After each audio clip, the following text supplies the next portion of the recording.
সুপ্রিয়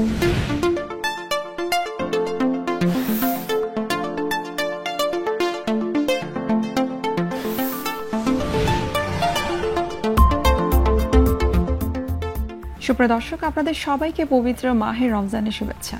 আমন্ত্রণ জানাচ্ছি আজগর আলী হসপিটালের সৌজন্যে এখন টিভির বিশেষ আয়োজন রমজানের স্বাস্থ্য। আমাদের পরিবারে এমন অনেক বয়োজ্যেষ্ঠ রয়েছেন যারা আসলে রোজা রাখতে চান বা রোজা রাখেন, কিন্তু তাদের রোজা রাখার জন্য কতটা সুস্থতা প্রয়োজন সেই বিষয়টি কিন্তু আমাদের বিশেষভাবে বিবেচনা করা উচিত। সুপ্রিয় দর্শক, আজ আমরা কিন্তু এই বিষয়গুলো নিয়ে বিস্তারিত আলোচনা করার চেষ্টা করব। সেজন্যই আমাদের আজকের আলোচ্য বিষয় হচ্ছে রমজানে বয়স্কদের স্বাস্থ্য এবং পরিচর্যা। আর এই বিষয়টি নিয়ে কথা বলার জন্য আজ আমাদের সঙ্গে স্টুডিওতে উপস্থিত রয়েছেন doctor Mohammad Shahjahan, consultant internal medicine, Asgar Ali hospital. Sir, কেমন আছেন? আলহামদুলিল্লাহ, খুব ভালো আছি। আপনি কেমন আছেন? আমিও ভালো আছি আলহামদুলিল্লাহ। আপনাকে স্বাগত আমাদের আজকের অনুষ্ঠানে। আপনাকেও এই অনুষ্ঠানে আমার সাথে আসার জন্য ধন্যবাদ জানাচ্ছি। স্যার, যেটি আমরা বলছিলাম যে আমাদের আজকের যে আলোচ্য বিষয় যে বয়স্কদের যত্ন এবং পরিচর্যা, অর্থাৎ রমজানের ক্ষেত্রে আমাদের পরিবারে কম বেশি অনেক কিন্তু বয়োজ্যেষ্ঠ বা বয়স্ক ব্যক্তিরা রয়েছে। সবাই জানি যে ছোট বাচ্চাদেরকে যেভাবে আমরা খুব যত্ন করি, পরিচর্যা করি, ঠিক একইভাবে কিন্তু বয়োজ্যেষ্ঠদেরও কিন্তু যত্ন এবং পরিচর্যার দরকার রয়েছে। আপনার কাছে একটু জানতে চাই যে এদের যত্ন বা পরিচর্যা বলতে আসলে কি বোঝায়? আমরা কাদেরকে বয়স্ক বলি? সাধারণত 60 বছর এবং তদন্ত বয়স্ক রোগীদেরকে আমরা বয়স্ক রোগী হিসেবে বলে থাকি। কিন্তু অনেক সময় জেনেটিক, এনভায়রনমেন্টের কারণ, ধূমপান, দারিদ্রতা, স্ট্রেস, অনেক কারণেই এই বয়সের আগে অনেকে নুয়ে পড়েন। এই রোগীগুলো সাধারণত অন্যান্য সাধারণ রোগীদের মতো লক্ষণ না নিয়ে নাও আসতে পারেন। কারণ দেখা যাচ্ছে বয়স্ক রোগীরা বেশিরভাগ সময় তাদের সমস্যাটা অন্যদের কাছে বলতে লজ্জাবোধ করেন, অনেকদিন চেপে থাকেন। আবার তাদের আসলে যে সমস্যাটা থাকে অন্যান্য সাধারণ রোগীদের মতো সেম প্রেজেন্টেশন না হতে পারে। যেমন একজন এমআইআর বা স্ট্রোকের পেশেন্ট, প্রাপ্তবয়স্ক একজন রোগী সাধারণত চেস্ট পেইন বলে, বমি বলে, শ্বাসকষ্ট বলে। একজন বয়স্ক রোগী ঠিক একইভাবে না বলে সে তো বলতে পারে যে আমি ভালো ফিল করছি না, আমার ভালো লাগছে না, খুব দুর্বল লাগছে।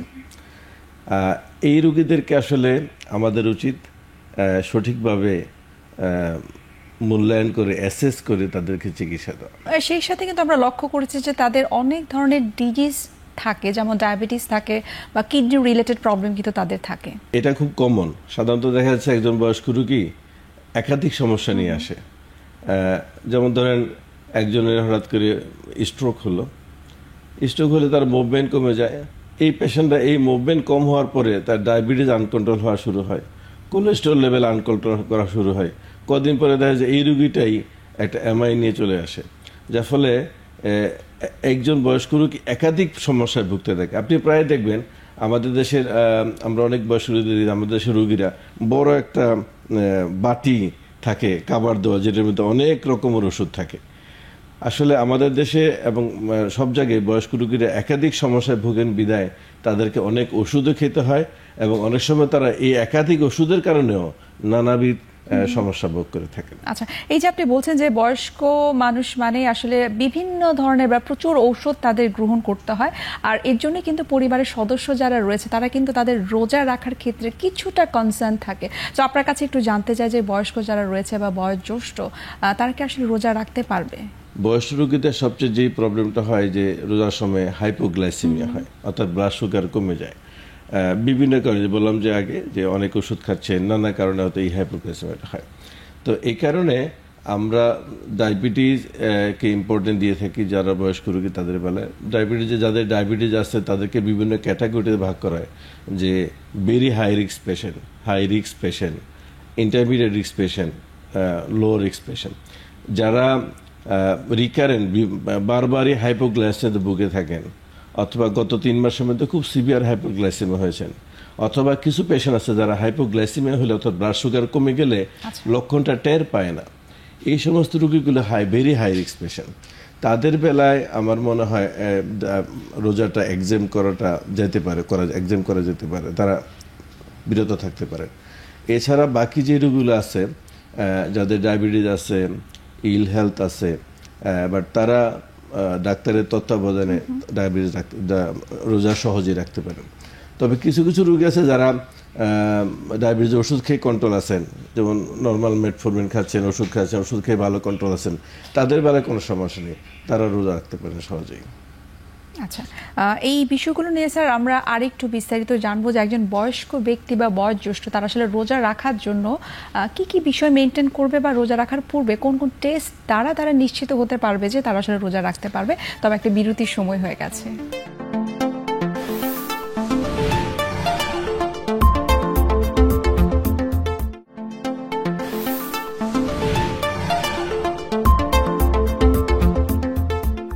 স্যার, আমরা বিরতির আগে বলছিলাম যে আমরা একটু জানতে চাই যে একজন বয়স্ক ব্যক্তি যদি রোজা রাখতে চান তাহলে নিশ্চয়ই কোনো ডক্টরের সঙ্গে পরামর্শ করে নেওয়া উচিত এবং কি কি টেস্ট তাদের দরকার সেই বিষয়টা আপনার কাছে একটু জানতে চাই। বয়স্ক রোগীদের যেহেতু অনেকেই ব্লাড প্রেশার, কোলেস্টেরল, ডায়াবেটিস রোগে ভুগে থাকেন, এই জন্য আমার পরামর্শ থাকবে তারা যেন রোজা শুরু হওয়ার আগেই নিয়মিত তাদের রক্ত ব্লাড প্রেশার চেক করে এবং তাদের যে ওষুধটা খাচ্ছে ওষুধটাকে রোজা শুরু হওয়ার আগেই ফিক্স করে নেয়, যাতে রোজা শুরু হলে এই ব্লাড প্রেশারের তারতম্যটা বেশি সমস্যা না করে রোজার জন্য। এছাড়াও যারা ডায়াবেটিক রোগী তাদের ব্লাড সুগার নিয়মিত রোজা শুরু হওয়ার আগে চেক করা, সম্ভব হলে রোজা শুরু করার 3 মাস আগে থেকে ব্লাড সুগার এবং HbA1c-টা চেক করা। সাধারণত রোজার মাসের আগে যেভাবে ডায়াবেটিসের মেডিসিনগুলো খাওয়া হয় রোজার মাসে কিছুটা চেঞ্জ আনা হয়। হ্যাঁ, তো এই জন্য রোজার মাসের আগে থেকে এবং সম্ভব হলে 3 মাস আগে থেকে যদি তারা ডায়াবেটিসের মেডিসিনগুলো ডাক্তারের সাথে পরামর্শ করে চেঞ্জ করে নেয় তাহলে রোজার মাসের সমস্যাগুলো কম হওয়ার সম্ভাবনা থাকে। আচ্ছা, এক্ষেত্রে যারা আসলে রোজা রাখতে চান তারা আসলে রোজার সময়টাতে, রোজা রাখা অবস্থায় কোন সময়টাতে আসলে তারা ব্লাড সুগারটা চেক করবে বা কতদিন পর পর চেক করলে তারা আসলে বুঝতে পারবে যে না তারা রোজা রাখার জন্য আসলে এলিজিবল? যারা আসলে low risk and intermediate group তাদের বেলা তারা নিয়মিত যেভাবে সুগার চেক করে খাওয়ার আগে পরে সেভাবে করলেই চলবে, কিন্তু যারা বেরি হাই রিস্ক গ্রুপ তাদের বেলায় হয়তো এই চেকটা একটু ঘন ঘন করতে হবে, যাতে করে তারা বুঝতে পারে যে তাদের ব্লাড সুগারটা কোন দিকে যাচ্ছে বা হঠাৎ করে যেন হাইপো না হয়ে যায়। আপনি এই বয়স্ক ব্যক্তিদের জন্য যারা রোজা রাখতে চান সে সম্পর্কে অনেকগুলো বিষয় আপনি নিয়ে আসলেন যে কাদের হাইপো হতে পারে বা কাদের হাইপার হতে পারে বা হাইপারটেনশন যাদের রয়েছে তাদের আসলে কিভাবে যত্ন নেওয়া উচিত। এক কথায় যদি আমরা বলি যে কম্প্রিহেন্সিভ জেরিয়াট্রিক অ্যাসেসমেন্ট, সেটি বলতে আসলে কি বোঝায় এবং এটি কেন আসলে বয়স্কদের জন্য দরকার বেশি? অ্যাকচুয়ালি কম্প্রিহেন্সিভ জেরিয়াট্রিক অ্যাসেসমেন্ট এই সিস্টেমটা শুরু হয়েছিল 1930 সালে। এলডারলি পেশেন্ট, বয়স্ক রোগীদের চিকিৎসার জন্য এটা একটা গুরুত্বপূর্ণ সিস্টেম। এটাতে একটা মাল্টিডিসিপ্লিনারি অ্যাপ্রোচ থাকে যেখানে doctor, nurse, physiotherapist, occupation therapist, language therapist, social service সবাই মিলে একজন এলডারলি পেশেন্টকে অ্যাসেস করে এবং তারা এই রোগীটার চিকিৎসা এবং চিকিৎসা পরবর্তী পুনর্বাসন এইসব নিয়ে চিন্তা ভাবনা করে এবং কাজ করে। এটা আসলে খুবই ইফেক্টিভ একটা সিস্টেম। এই পর্যন্ত এই সিস্টেমের কারণে অনেক বয়স্ক রোগীর মৃত্যু রোধ করা সম্ভব হয়েছে, এমনকি এই অ্যাসেসমেন্টের সিস্টেমের কারণে অনেক রোগী স্বাভাবিকভাবে, অনেক বয়স্ক রোগী স্বাভাবিকভাবে ঘরে বসে ইন্ডিপেন্ডেন্টলি তাদের জীবন ধারণ করতে পারে। আচ্ছা, যেহেতু আপনি বলছেন যে এই কম্প্রিহেন্সিভ জেরিয়াট্রিক অ্যাসেসমেন্ট আমাদের দেশের বাইরে প্রচুর মেনটেন করা হয়, আমাদের দেশে কি আসলে এই ধরনের সুব্যবস্থা রয়েছে কিনা? স্পেশাল আপনার কাছে জানতে চাই যে আজগর আলী হসপিটালে এই বয়োজ্যেষ্ঠদের এই ধরনের সুব্যবস্থা বা সুবিধাটা আসলে আছে কিনা? আজগর আলী হসপিটালে এই আমাদের বার্ধক্য বয়োবৃদ্ধ রোগীদের জন্য, অন্যান্য রোগীদের জন্য যেরকম বিভিন্ন চিকিৎসা প্যাকেজ রয়েছে, আজগর আলী হসপিটালও বৃদ্ধ রোগীদের জন্য, বয়স্ক রোগীদের জন্য চিকিৎসার জন্য বিভিন্ন প্যাকেজ এবং সিস্টেম রয়েছে। এছাড়া বিভিন্ন রকম অত্যাধুনিক যন্ত্রপাতি রয়েছে যা দিয়ে আসলে এদের বিভিন্ন রোগকে সহজে ডায়াগনোসিস করা যায় এবং একুরেটলি ডায়াগনোস করা যায়। তাছাড়া আমাদের এই হসপিটালে যারা কনসালটেন্ট রয়েছেন, অনেক বিভিন্ন বিভাগে কনসালটেন্ট রয়েছেন যারা দেশে বিদেশে বয়স্ক রোগীদের চিকিৎসা দিয়ে বেশ সুনাম অর্জন করেছেন। ব্যক্তিগতভাবে আমি ইংল্যান্ডে কনসালটেন্ট হিসেবে চাকরি করেছি কয়েকটা হসপিটালে, ইংল্যান্ডে, ওয়েলসে। তো প্রত্যেকটা জায়গায় আমার একটা রোগীদের একটা ভালো অংশ ছিল বয়স্ক রোগী, এবং আমি এদের সাথে কাজ করেও বেশ এনজয় করেছি, অনেক কিছু জানতে পেরেছি, অনেক রোগীদের উপকার করতে পেরেছি। তা আমি আশা করি আমাদের দেশেও অন্যান্য সব রোগীদের পাশাপাশি বয়স্ক রোগীদের চিকিৎসা ব্যবস্থা আমরা উন্নত করতে পারবো এবং বয়স্ক রোগীদেরকে সুন্দর চিকিৎসা দিতে পারবো। যেটা আপনি বলছেন যে আজগর হসপিটালে এই বয়োজ্যেষ্ঠদের জন্য সুব্যবস্থা রয়েছে, সুচিকিৎসা, সেক্ষেত্রে আপনার কাছে জানতে চাই যে আপনি একজন ইন্টারনাল মেডিসিনের কনসালটেন্ট হিসেবে একজন বয়োজ্যেষ্ঠ ব্যক্তিদের আসলে কি কি পরামর্শ দিয়ে থাকেন যে রোজা রাখার জন্য কোন কোন বিষয় আসলে মেনটেন করা উচিত? আমরা জানি যে এটার মধ্যে হাঁটার বিষয়টা চলে আসে, ব্লাড সুগার টেস্টের বিষয়টা চলে আসে, সেটা একটু আপনার কাছে জানতে চাই। হ্যাঁ, বয়স্ক রোগীদের রোজার ব্যাপারে একটা বিষয় আছে নিউট্রিশন, তার পুষ্টিটা তাদেরকে খেয়াল রাখতে হবে। আমি যেন পরিমিত পরিমাণ আহার করি, ব্যালেন্স ডায়েট যেটা, যাতে এখানে কার্বোহাইড্রেট, প্রোটিন, ফ্যাট এগুলো সব কিছু যেন কম্বিনেশন থাকে।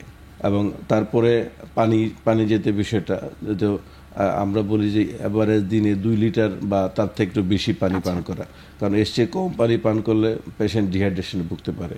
আর রুগীদেরকে বলবো যে স্বাভাবিক ব্যায়াম বা চলাফেরা, যেই রুগীটা বা যেই পেশেন্টটা বা যেই বৃদ্ধ মানুষটা নিয়মিত এক্সারসাইজ করছে, সে সম্ভব হলে এই এক্সারসাইজটা কন্টিনিউ করবে। আর যদি সেটা না হয় তবে তার বাসার ভিতরে যারা নিয়মিত হাঁটাহাঁটি করছে এটাও যেন কন্টিনিউ করে, কারণ এই হাঁটাহাঁটিতে তার ব্লাড প্রেশার কন্ট্রোল থাকবে, ব্লাড সুগার কন্ট্রোল থাকবে। তবে আমরা এটা কখনোই বলি না সে যেন খুব স্ট্রেনাস এক্সারসাইজ না করে, খুব বিগরাস এক্সারসাইজ যেন না করে, খুব বেশি যেন না করে। ওরকম করলে আবার হাইপোগ্লাইসেমিয়া হওয়ার সম্ভাবনা থেকে যায় বা ডিহাইড্রেশন, পানি শূন্যতা হওয়ার সম্ভাবনা থেকে যায়, যেটাকে আমরা বলি ব্রিস্ক ওয়াক। হ্যাঁ, সে তার সুবিধা মতো, কারণ এগুলো যে ইন্ডিভিজুয়াল ভেরিয়েশন, কে কার মতো কতটুকু করতে পারবে। একজন পেশেন্ট যে রেগুলার হাঁটতেছে তার জন্য হয়তো অনেক দূরে হাঁটা কোনো সমস্যা না, আবার যিনি হাঁটতে পারছেন না সেটা আসলে তার জন্য ওই রুমের ভিতরে হাঁটাটাই তো অনেক বেশি কিছু। কাজেই প্রত্যেকে তার অবস্থা বুঝে, তার শারীরিক অবস্থা বুঝে সেই জন্য ওইটা ব্যায়ামটা করে। স্যার, আমরা আরো বিস্তারিত জানবো আপনার কাছ থেকে, একটা বিরতির সময় হয়ে গেছে।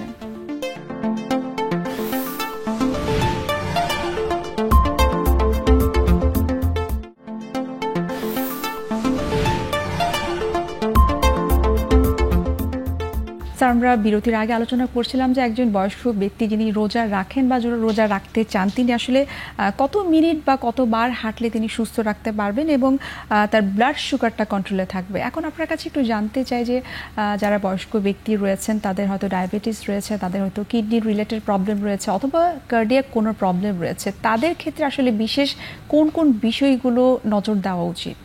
খেয়াল রাখতে আসলে এই রোজার সময় সে কীরকম ফিল করতেছে। যদি এরকম হয় যে সে মাথা ঘুরাচ্ছে, খুব বেশি খারাপ লাগতেছে, মনে হচ্ছে হাঁটতে পারছে না, মুখ বেশি শুকিয়ে আসতেছে, অস্থির হয়ে যাচ্ছে, এরকম হলে আমাদের একটু খেয়াল রাখতে হবে যে তার ব্লাড প্রেশার চেক করা, ব্লাড সুগারটা চেক করা।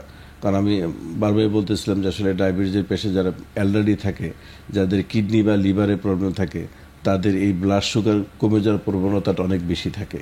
এই জন্য আমাদের এই বিষয়গুলো খেয়াল রাখতে হবে যে রোগীর blood pressure, blood sugar, wellbeing, পানি শূন্যতা এগুলো হয়ে যাচ্ছে কিনা। এবং আপনি বারবার বলছিলেন যে নিউট্রিশনের বিষয়টা অনেক বেশি গুরুত্বপূর্ণ, যেহেতু রমজান একটু ভাজা পোড়া খাবার বেশি খাওয়া হয়, সেটা নিশ্চয়ই আসলে রক্তে কোলেস্টেরলের মাত্রা বৃদ্ধি করতেও কিন্তু আমার মনে হয় যে কিছুটা হেল্প করে, কিন্তু রমজানে তো আসলে এটা অবশ্যই আমাদের সবারই অ্যাভয়েড করা উচিত। সেই ব্যাপারে যদি একটু বলতেন। আসলে আমাদের দেশে তো এটা একটু ট্রেডিশন হয়ে গেছে, রমজান মাসে ভাজা পোড়া বেশি খাওয়া, পেঁয়াজ ও সিঙ্গারা সমোচা না হলে তার সঙ্গে রমজান হচ্ছেই না। তো আমি বলবো যে এইগুলো যেন পরিমিত পরিমাণে হয়, খুব বেশি যেন না হয়। আসলে তো ভাজা পোড়া এগুলো আমার অনেক ক্ষতি করে থাকে। তো এটা যেহেতু চলে আসছে, এটাকে হঠাৎ হয়তো অনেকেই একদম অ্যাভয়েড করতে পারবে না। তবে আমি বলবো যে এটাকে যতটুকু লিমিটের মধ্যে নিয়ে আসা যায়, কমানোর মধ্যে নিয়ে আসা যায়, এটাকে আমরা এটা লিকুইড খাবার, পানি, শরবত এগুলো করতে পারি, বা সাথে কিছু ফ্রুট, আপেল, বেদানা, তারপরে ওয়াটারমেলন, ওগুলো আমরা খেতে পারি। আর যে সমস্ত ফলগুলোতে একটু পানি জাতীয় রসালো, এগুলো আমার মনে একটু ইফতারের সময় খাওয়া ভালো।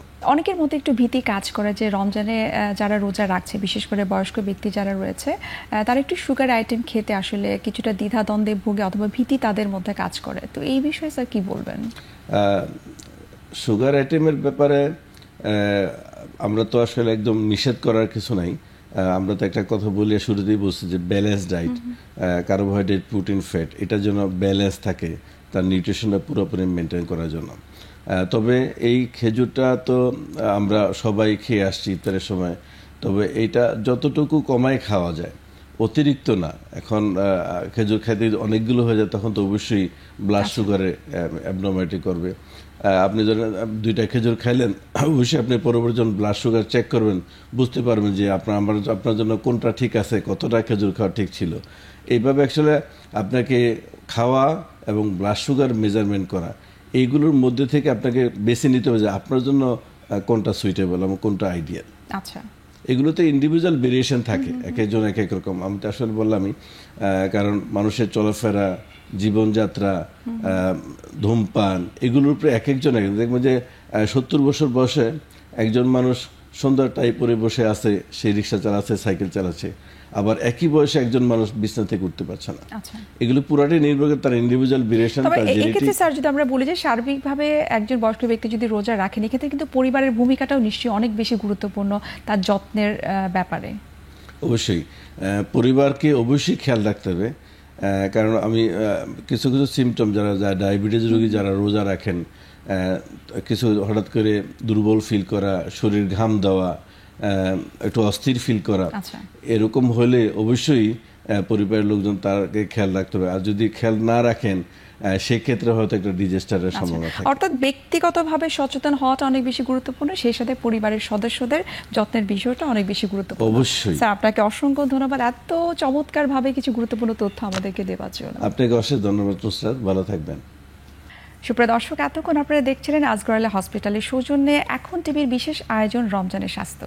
আশা করি আমাদের আজকের আলোচনার মাধ্যমে যারা বয়স্ক ব্যক্তি রয়েছেন বা বয়োজ্যেষ্ঠ রয়েছেন, তারা রমজানে খুব নির্বিঘ্নে বা নিশ্চিন্তে রোজা রাখতে পারবেন। দেখা হবে আবারও আপনাদের সঙ্গে আগামী পর্বে। সে পর্যন্ত আপনারা সবাই ভালো থাকুন, সুস্থ থাকুন। আল্লাহ হাফেজ।